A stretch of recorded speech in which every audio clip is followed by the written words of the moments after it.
Assalamu alaikum, my dear students. Our today's topic is four types of accelerations in rotation problems.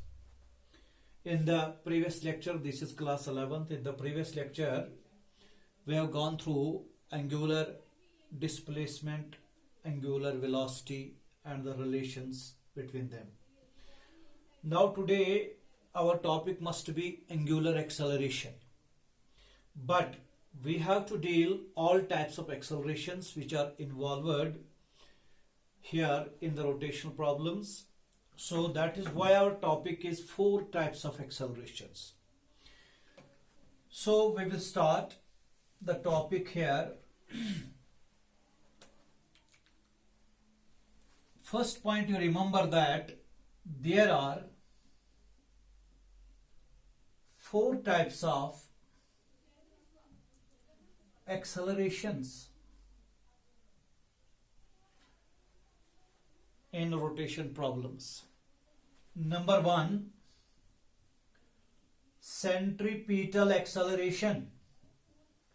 Centripetal acceleration. Number two, tangential acceleration. Tangential acceleration. Number three, net acceleration. Net acceleration. And number four, angular acceleration. Angular acceleration. ठीक, आप ये चार points copy पे लिखिए. Four types of accelerations: centripetal acceleration, tangential acceleration, net acceleration and angular acceleration. इनकी जो representation है वो मैं पहले बताऊंगा. Here it is represented by AC, centripetal acceleration, AC, or ARAD or AD means radial acceleration. We will come to know these points. Second is atangential. Atangential is represented as AT, and net acceleration is represented as simply A, and the angular acceleration is represented as alpha. So we will introduce these four types of accelerations to you today, so stay with me for a few minutes. Now, what are these accelerations? Now we consider the circular motion of a body. एक reference circle हम लेते हैं, उसमें मैंने बताया कि उसका centre O है, रेडियस से it is R. Now the body goes from point P to point Q, and it makes these radius vectors make an angle theta, delta theta. And what is this delta theta? It is angular displacement. Already you know this. So when it goes from P to Q, we will draw the velocities, the directions of the velocities which are every time tangential at the point can be drawn like this. This is the direction of the velocity of the particle. Here it is the direction of the velocity of the particle. Here it is the direction of velocity of the particle. And here it is the direction of velocity of the particle. And here it is also the direction of velocity. Clear? Tangential at the point. Now, what is centripetal acceleration?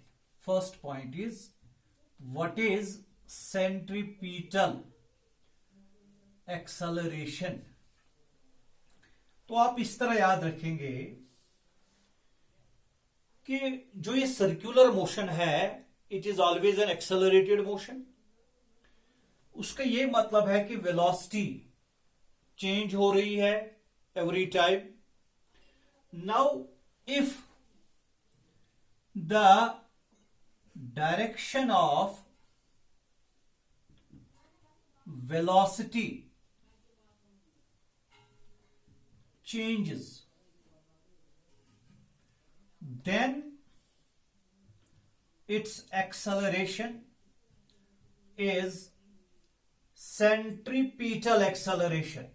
Centripetal acceleration यानी जो acceleration इस body में, जो इस circular motion में है, जो acceleration velocity के डायरेक्शन के चेंज होने की वजह से होगी, यानी जब वेलोसिटी का डायरेक्शन चेंज हो जाएगा, जब उसकी वजह से बॉडी में एक्सेलरेशन आएगी, तो वो सेंट्रीपिटल एक्सेलरेशन होगी। ठीक, जैसा कि इसका यहां वेलोसिटी का जो डायरेक्शन है वो इस साइड है, वेलोसिटी का डायरेक्शन ऐसे टेंजेंशियल, ऐसे tangential, the velocity is called the tangential velocity, but the acceleration developed in this body, produced in this body, is also called centripetal acceleration। यानी जो वेलोसिटी के डायरेक्शन चेंज होने की वजह से जो एक्सेलरेशन डेवलप होगी उसको सेंट्रीपिटल एक्सेलरेशन कहते हैं। First point, this centripetal acceleration is denoted by AC। now ये जो AC है centripetal acceleration, इसका मैग्नीट्यूड भी होगा, इसका डायरेक्शन भी होगा। ठीक, फर्स्ट ऑफ ऑल इसका मैग्नीट्यूड जो है it is equal to v square by r। अब बोलेंगे सर ये कहां से आ गई, इसको हमें आगे डिराइव करना है, लेकिन यहां याद रखिए AC equal to v square by r, centripetal acceleration का मैग्नीट्यूड। ठीक, और we know that v equal to r omega, ये पहले इक्वेशन हमने किया डिराइव इससे पहले लेक्चर्स में। So we will substitute it here. So AC will be equal to r omega whole square divided by r. It will be equal to r omega square.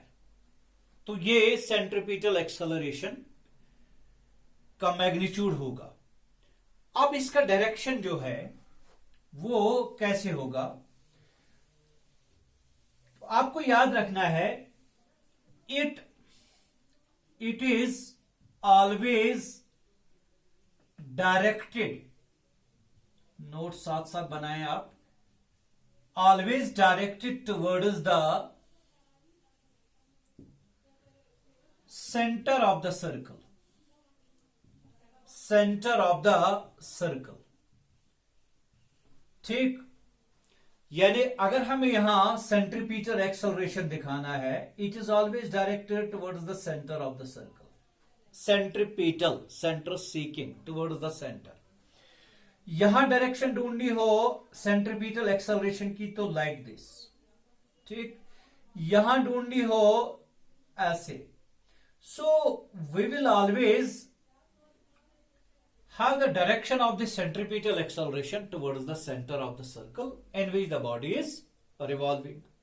तो ये पहला पॉइंट होगा centripetal acceleration का, centripetal acceleration. Now this is one point. Second point is tangential acceleration. Number 2, tangential acceleration, AT, tangential acceleration। Again we will have the circle of reference in which the body is revolving. This is point O and this is R। Now जो हमने बताया कि V का direction change हो गया, उस time magnitude हमने constant लिया था।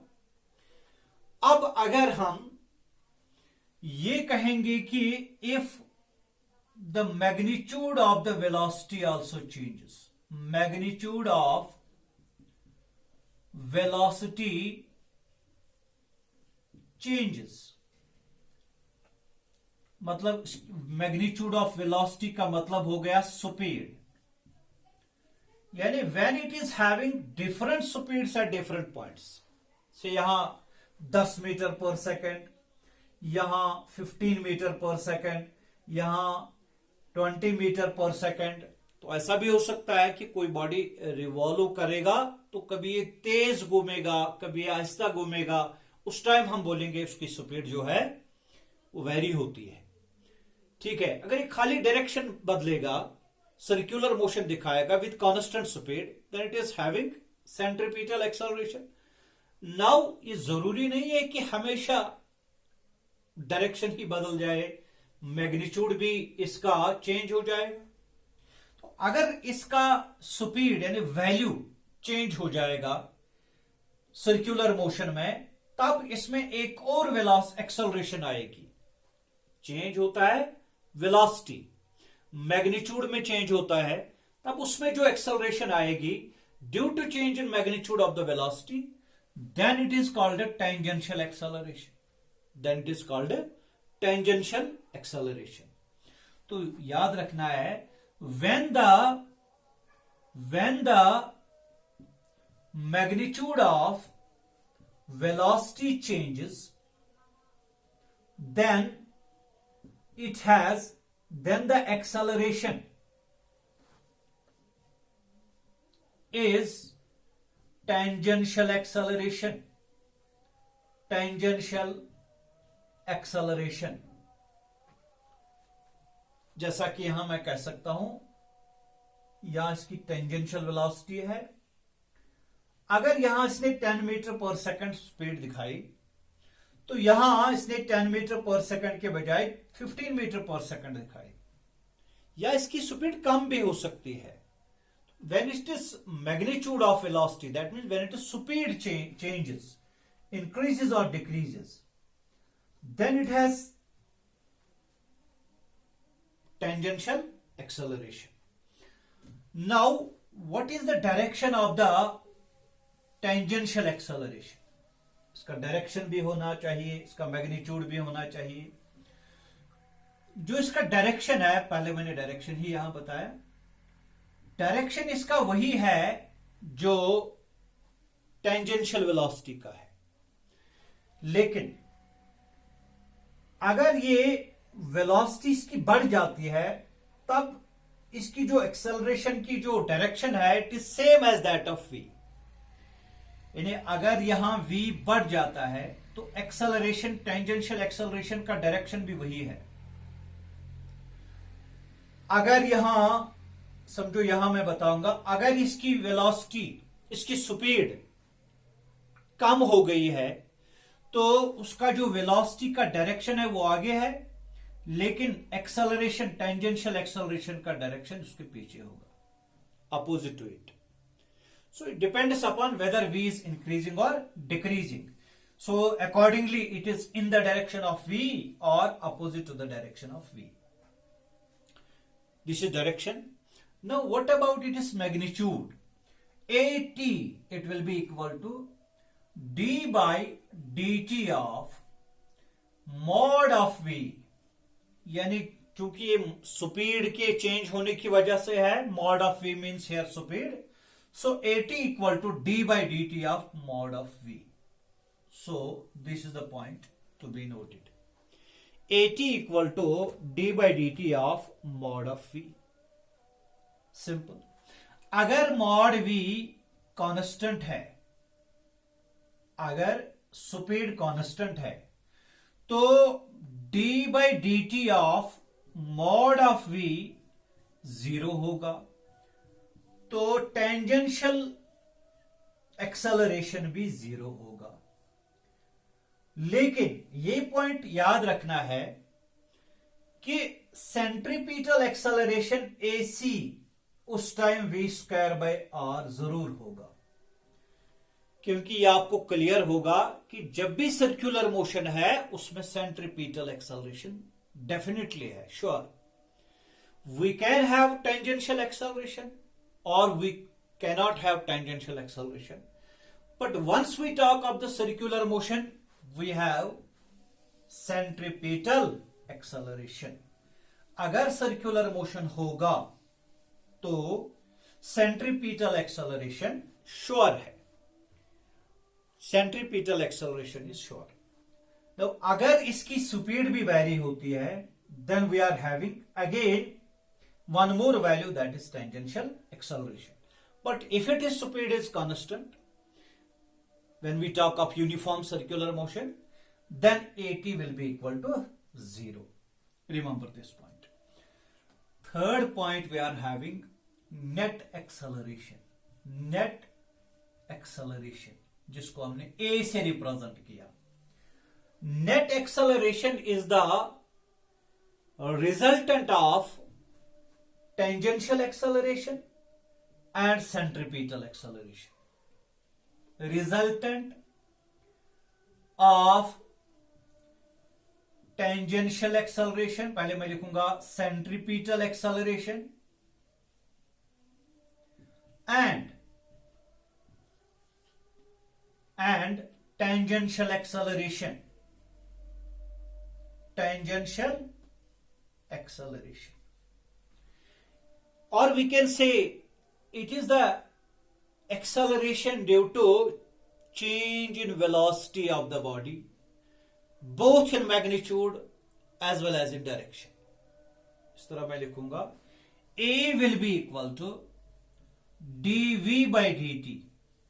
dv by dt ऐसा लिखना सही नहीं होगा, इसको मॉड लगाना पड़ेगा. और मॉड का मतलब है इसका जो चेंज है, जो मैग्नीट्यूड में जो चेंज है overall, that is due to both direction plus magnitude. Direction plus magnitude. चूंकि वेक्टर है I will write here A. ठीक है, इसको मैं ए नेट से रिप्रेजेंट करता हूं. यहां मैंने ए लिखा, a net. So what is a net? It is the rate of change of velocity of the body, and when the velocity changes both in magnitude as well as in direction, or it is the resultant of centripetal acceleration and the tangential acceleration. We can find its magnitude as well as direction. आप इस तरह circle consider कीजिए, ये इसका centre है और ये इसका रेडियस है. तो चलो इस डायरेक्शन में इसकी टेंजेंशियल एक्सेलरेशन है. हम मान के ये चलें कि इसकी जो वेलोसिटी, इसकी जो स्पीड है वो बढ़ती जाती है. तो उसका मतलब है वेलोसिटी के डायरेक्शन में टेंजेंशियल एक्सेलरेशन होगा, स्पीड के डायरेक्शन में इसका, या जो वेलोसिटी के डायरेक्शन में इसका टेंजेंशियल एक्सेलरेशन होगा. अगर यहां v भी दिखाएंगे तो यहां सेंट्रीपिटल एक्सेलरेशन होगा AC टुवर्ड्स द सेंटर. तो अब आप देखेंगे दो वेक्टर्स, एक यहां और एक यहां. This is AT tangential acceleration and this is AC centripetal acceleration. आपने वेक्टर्स पढ़े होंगे, इसको शिफ्ट करके यहां ला सकते हैं, और ये जो इसको पैरेललोग्राम कंप्लीट करेंगे और ये जो इसका डायगोनल होगा, it will be the resultant of these two vectors, isn't it? Yes. Now what will be the resultant? This is A net. यानी इसका ये मतलब है कि ऐसे इसका डायरेक्शन होगा A नेट का, A नेट का. ठीक. अब ये तो हो गई इसकी डायरेक्शन, एवरी टाइम इसी तरह होगी. जब हम यहां पहुंचेंगे उसी हिसाब से हमें दो वेक्टर्स, उनका रिजल्टेंट ढूंढना है. अब हमें इसका मैग्नीट्यूड देखना है कि कितना है, मैग्नीट्यूड देखना है. तो मैग्नीट्यूड जो है it will be equal to, आपको पता है, आपने वेक्टर्स में पढ़ा है, जब रिजल्टेंट निकालना होगा it is under root of vector A square plus vector B square plus twice A B cos of theta, ये आपने पढ़ा होगा। अब यहां भी रिजल्टेंट निकालना है, ए नेट निकालना है, so it will be under root of A square that is this A T और ए सी में लिखूंगा, if it is A C this is also A C square plus A T square plus twice A C into A T into cos of 90 degree, क्योंकि दो vectors के दरमियान angle 90 degree है, cos 90 is 0. So I will write it here. It is simply under root of AC square plus AT square. क्योंकि ये 0 है तो ये टर्म खत्म हो जाएगी. So A net will be equal to under root of AC square plus AT square. This equation gives the resultant or it gives the net acceleration. So net acceleration is the acceleration due to overall change in the velocity of the particle having circular motion. Velocity changes in magnitude as well as in direction. If the speed is here constant, for example, now if we have constant speed, so constant speed में मैंने इसी अभी बताया आपको, उसमें AT equal to 0 because d by D T of mod v it is equal to AT tangential acceleration. If I will put again v equal to constant, mod v constant, speed constant, then what is AT? It is 0. So A net will be equal to under root of AC square plus 0 square. It will be under root of AC square and it will be AC. तो उस time जो net acceleration है वो कितनी होगी? वो net acceleration centripetal acceleration के बराबर होगी. तो ये पॉइंट आप नोट करें, please you note the point. ठीक. इसके बाद अगर इसका अब डायरेक्शन ढूंढना है, मैंने दिखाया आपको ये डायरेक्शन, लेकिन अगर इसका निकालना हो तो वेक्टर अप्रोच करेंगे हम. से this is here theta, this resultant makes an angle theta with any of the vector. से इसके साथ या इसके साथ बोलो, चलो मैंने AT के साथ बताया. ठीक है, तो आप इसमें से टेंजेंट ऑफ थीटा निकालिए, इसका स्लोप निकालिए. I will wrap it up now. AT and A net, they are making an angle theta. So I will find tan theta. Direction के लिए मैं बोलता हूं direction of A net, direction of A net के लिए मैं बोल रहा हूं. It will be tangent of theta perpendicular divided by base, that is AC divided by AT. Or theta will be equal to tangent inverse of AC by AT, where AC is centripetal acceleration and AT is tangential acceleration. इसको आप note करें. ये दो चीजें पता हूं, we can find theta. So उससे हमें डायरेक्शन इसका पता चल जाएगी. यानी अगर इसका डायरेक्शन बताना हो तो आप सिंपली बोलना कि it makes an angle theta with it and tangent of this AC divided by AT, it will be the direction of the net acceleration. Direction of the net acceleration. ठीक है, तो इसके बाद चौथा पॉइंट, बहुत सारी चीजें आप सीखेंगे, you will remember these points. The fourth point is, that is angular acceleration. Angular acceleration. Angular acceleration. Angular acceleration में आपको याद है कि हमने एंगुलर वेलोसिटी पढ़ा था ओमेगा.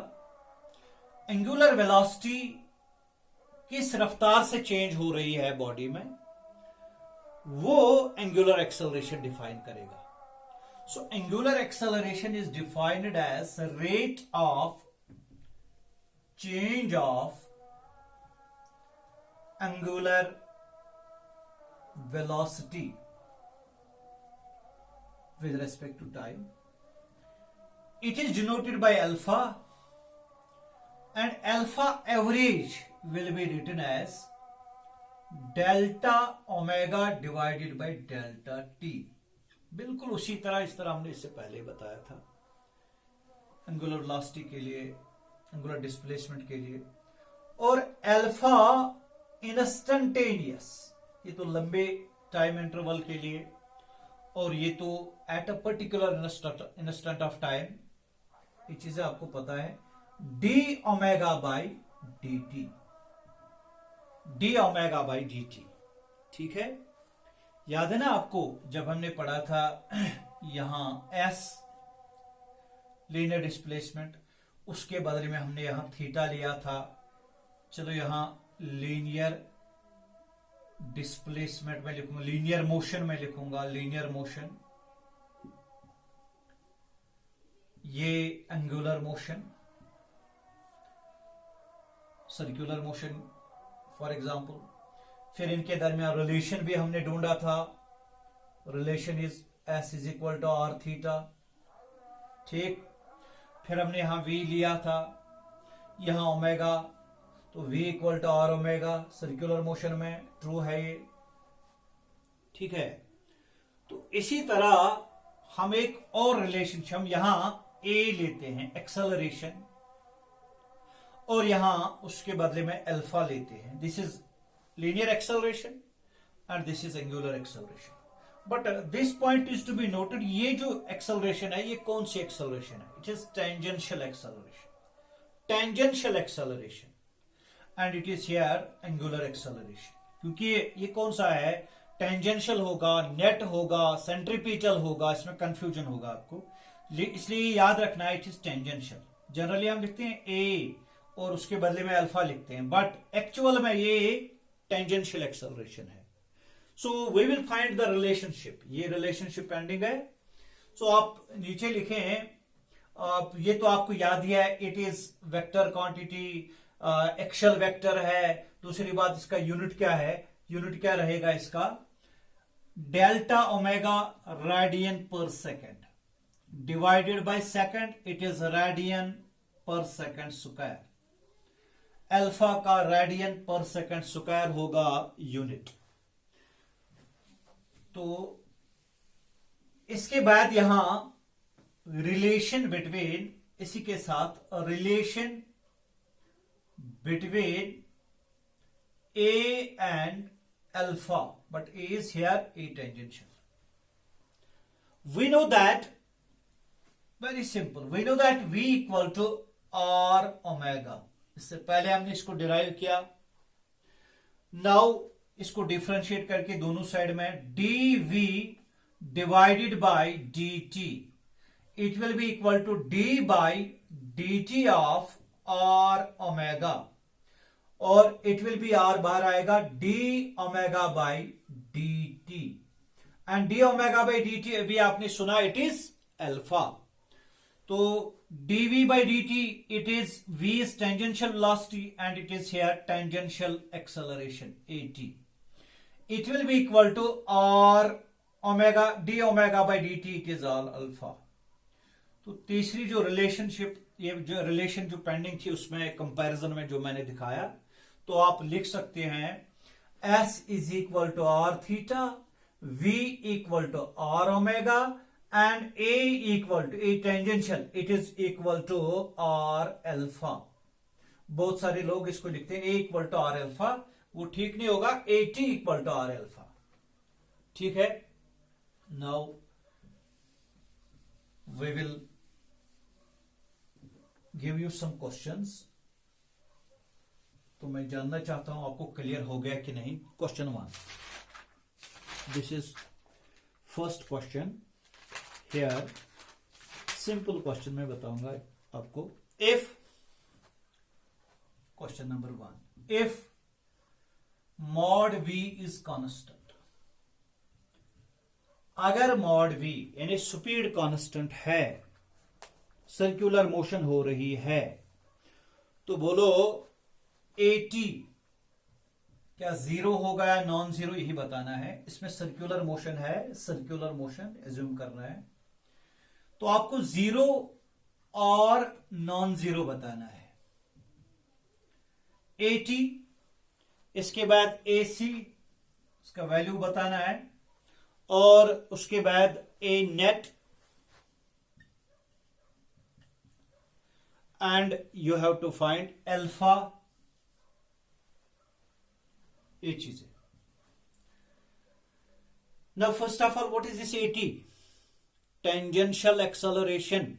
टेंजेंशियल एक्सेलरेशन तो मैंने क्या बताया, स्पीड के चेंज होने से जो एक्सेलरेशन डेवलप होगी वो टेंजेंशियल एक्सेलरेशन है। तो आप यहां देखते हैं, if mod v is constant it means speed is constant. So what is 80? It is simply 0 because it is d by dt of mod v. Mod v is constant, differentiation of constant is 0. Clear? And what is AC? AC का value 0 होगा कि non zero होगा? It is always non-zero for the circular motion. और non zero में लिखूंगा not equal to 0। और ये कितना होगा AC? It is equal to v square by r. ठीक, v स्क्वायर बाई r। और a नेट कितना होगा मैंने बताया, it is under root of AC square plus a net square. और उसी टाइम मैंने बताया था आपको कि जब ये 80 है और जब 80 0 है उस टाइम मैंने बताया था net acceleration is equal to centripetal acceleration, so it is AC v square by r। Alpha, तो अभी आपने अल्फा कितना होगा बताइए आप। अभी आपने लिखा ना रिलेशन, रिलेशन लिखा v equal to a equal to r alpha, और a मैंने बताया था टेंजेंशियल। ठीक, जब टेंजेंशियल 0 है तो इसका मतलब है r alpha is 0, it means alpha is 0, alpha is also 0। जब 80 0 है तो अल्फा भी 0 है। 80 0 का मतलब टेंजेंशियल एक्सेलरेशन 0 है, तो अल्फा 0, अल्फा 0 मतलब what is alpha? It is angular acceleration, alpha equal to 0। तो क्या ओमेगा 0 होगा? नहीं, alpha will be equal to d omega by dt, d omega by dt। So it means omega is constant. Omega is constant. So uniform circular motion है ये. Omega is constant.